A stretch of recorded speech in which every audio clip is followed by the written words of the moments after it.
Smells good. Okay.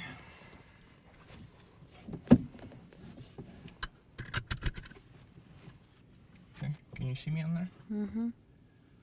Just gonna turn this on. Why is it not working? On. Okay. There we go. So where do you want to go? Around here. Huh? Around here, right? Yeah. Well, let me just back you out then. Take you to the closest street. So I don't think you want to back out of this parking lot. No. Well, especially in here. Okay.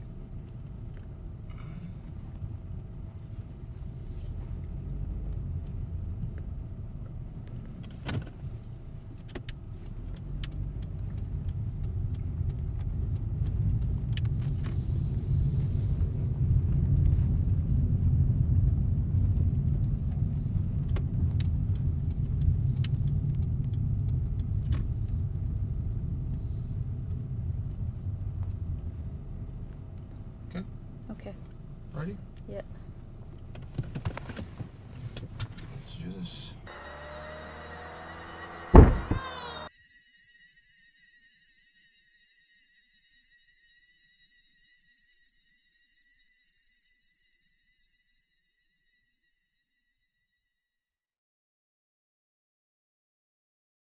I've learned about it as like it's a real, I guess, I don't know if it's an illness. I guess you consider it an illness. I'm not really sure. I'm not that educated about it, but I know it can be it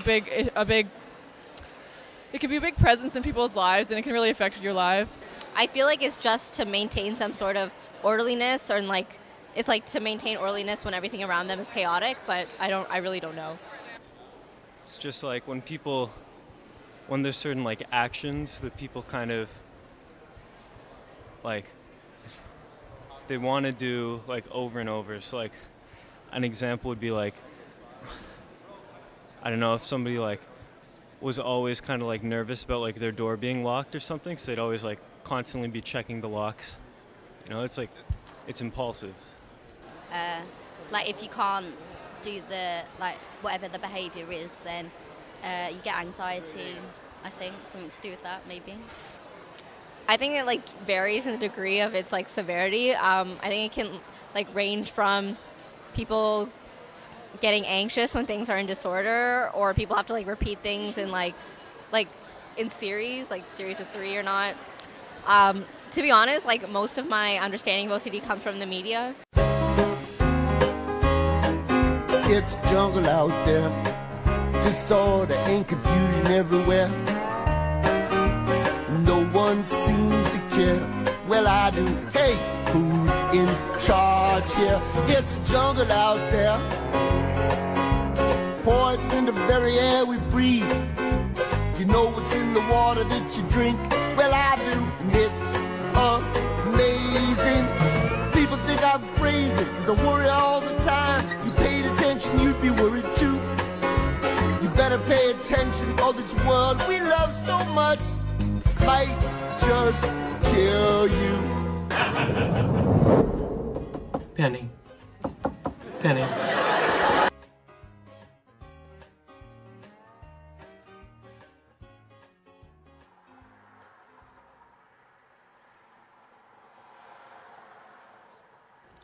I don't think I ever went a full week without hearing someone say, "Oh, I'm so OCD about this," or something along those lines.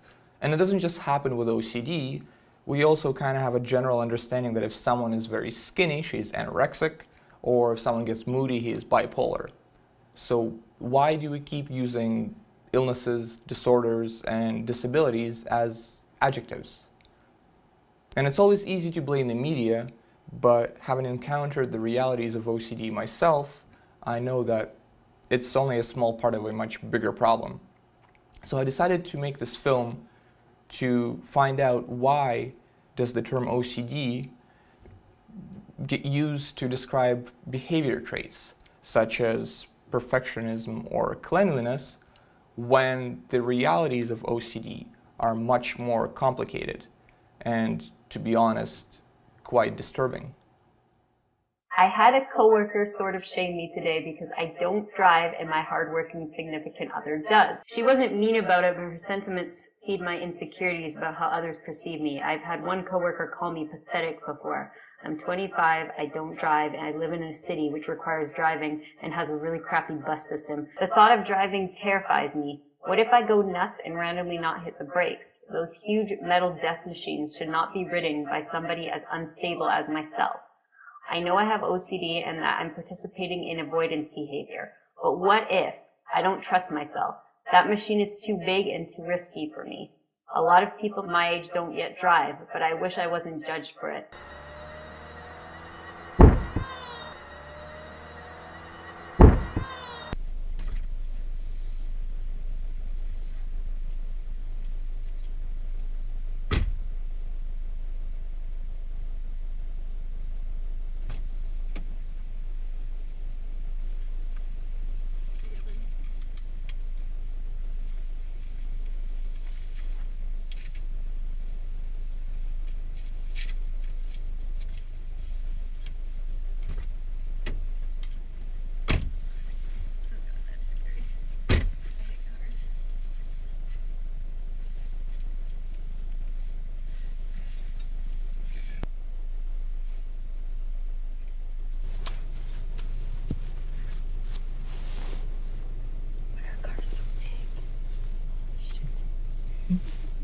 Huge.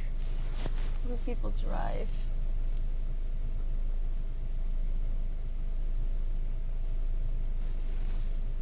Okay. Do you remember? I just hit this.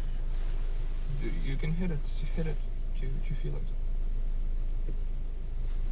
You feel right? That's a brake. It's not gonna move. Yeah. It's not gonna move if you press on the gas either, because we're parked. So press on the gas. Gas. Ooh. Okay.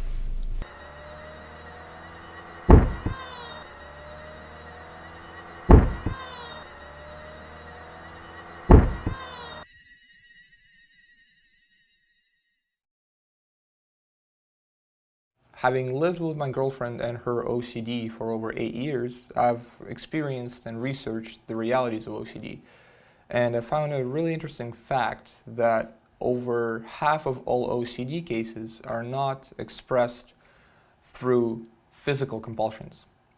This is called primarily obsessional OCD, or pure O, and it usually results in avoidance behaviors or hidden mental compulsions that usually go unnoticed by other people.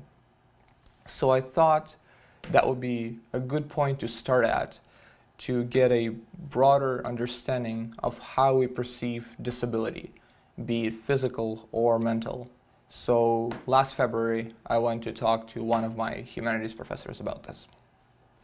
So the question, though, I think of invisible and visible disabilities and how we think about them is an interesting question, but I tend to try and not do that because, after all, that visibility is to another, but it's always visible to the person who is living the disability, right? Exactly. I have invisible disabilities. They're visible to me, they're felt by me, they're lived and experienced by me. How they become visible to others is, depends upon the situation. So they're visible to the person living them. And there's a way I think that it's helpful. There's a disability theorist called Rod Michalko, and he has the expression, disability is something to think with and not about. Do you think it has any effect on, the persons with various disabilities, and do you think it would have a different effect on those who have outright kind of visible disabilities, right, versus someone who has some hidden disabilities, maybe either being mental or some physical ones that are not outright visible and perceivable? Regardless of the nature of the disability, there is an effect. There's no question there's an effect. And the effect, I would suggest, is particularly on persons with disabilities, but also it has an effect on people who are able-bodied. There's no question, for example, in terms of thinking about representations of race and how we think about those and the effects they have on us. Those affect people regardless of their racial positioning.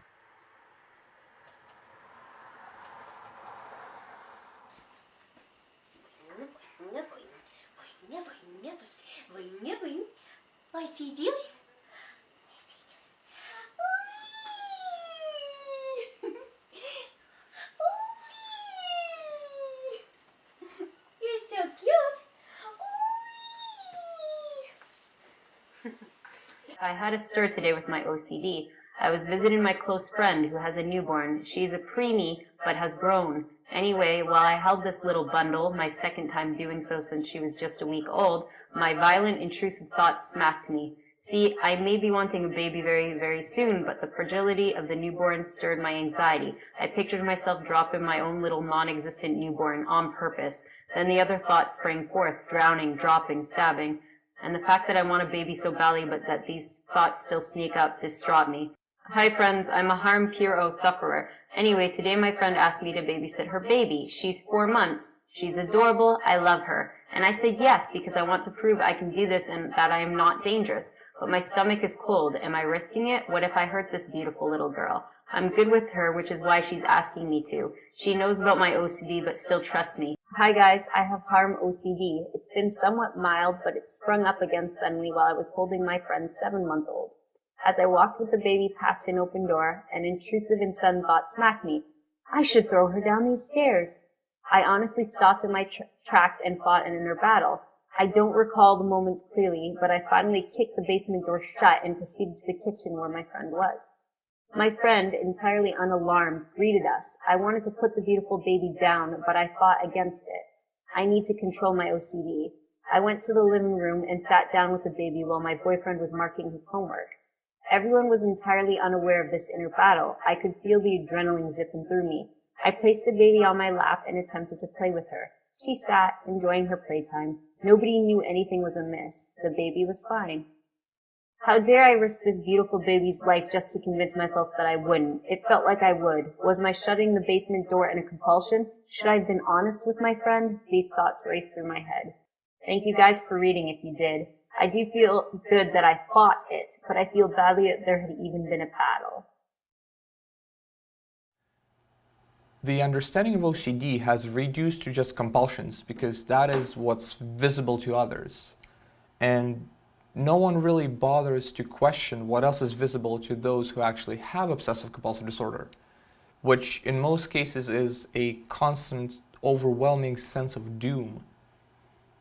Both OCD and pure O sufferers experience disturbing thoughts that they just cannot get out of their head. In either strand of OCD, obsessions are a major part. They are the trigger for the resulting behaviors.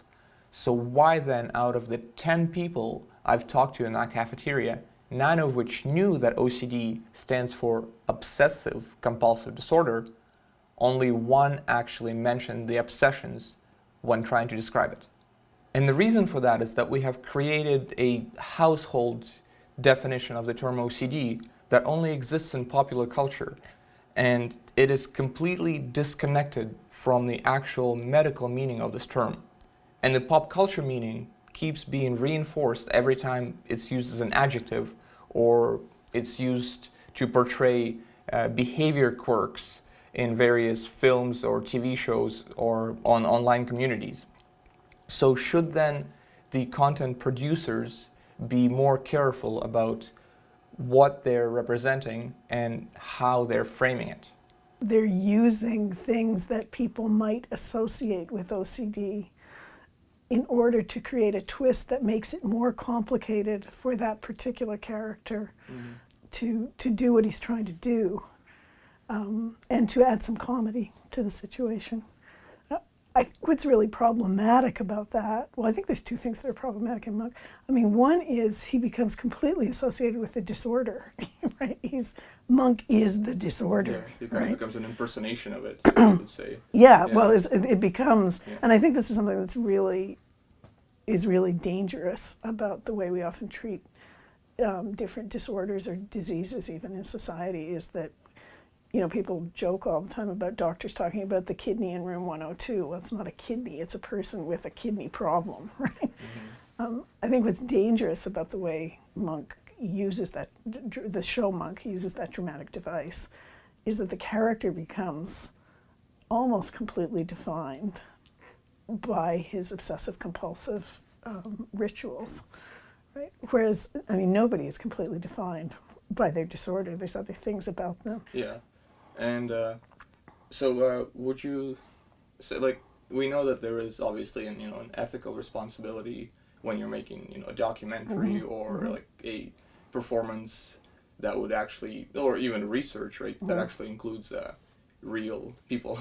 So obviously we know that this is taking place in a fictional world, right? The Monk character is made up, but the disorder that they're portraying is not made up. That's so right. Do you think there is some ethical responsibility in how this is portrayed?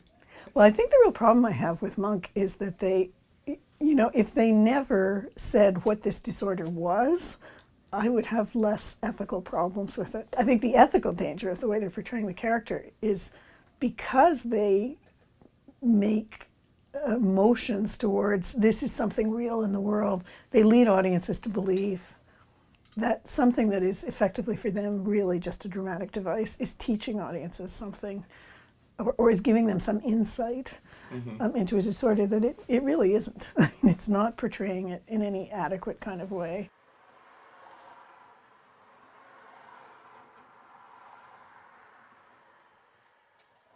Are you OCD? No. No. No, I'm not. I don't consider myself OCD. No. No, I don't think so. No. No. No. Communication process does not only consist of encoding and transmission. The recipients of the message have to take equal responsibility for the way they decode that message. If you hear someone use mental illness as an adjective, do not just accept the popular meaning of it. Think about what it actually means. None of those young adults that I talked to had any problem with me asking, "Are you OCD?" They just automatically understood it as, "Are you a neat freak?" Or "Are you anal?" Or "Are you compulsive?" OCD does not mean any of that. I can be compulsive. I can display compulsive behaviors, but I do not have an obsessive compulsive disorder. I can be compulsively checking my bags every minute, every time I travel, but I'm not checking them because I'm only checking them because I want to make sure I still have them, not because I have some obsession that if I stop checking those bags, my plane is going to crash. That's the difference. There obviously, are problems with the representation in TV and so on, but it is, in the end, really not just the, Hollywood's fault. Like, it is easy to blame Hollywood, right? You can say, like they are feeding this to us and we're consuming it and it's reinforcing our wrongful beliefs or whatnot.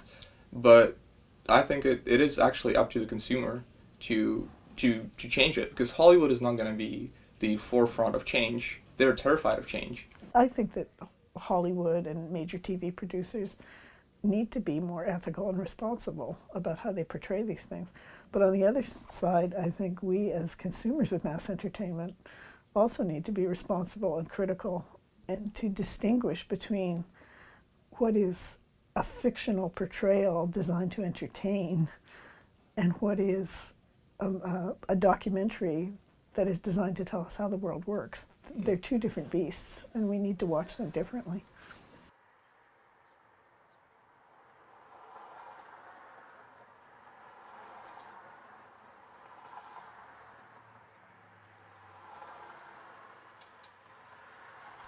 We've been avoiding going to practice driving for at least 4 years.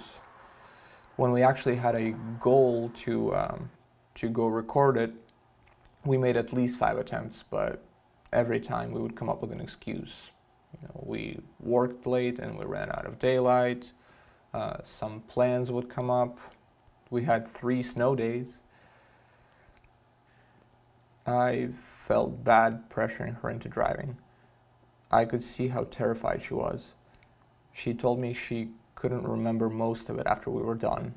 And watching the tapes, I can see that most of her efforts are spent fighting an inner battle with obsession and anxiety and fear and despair.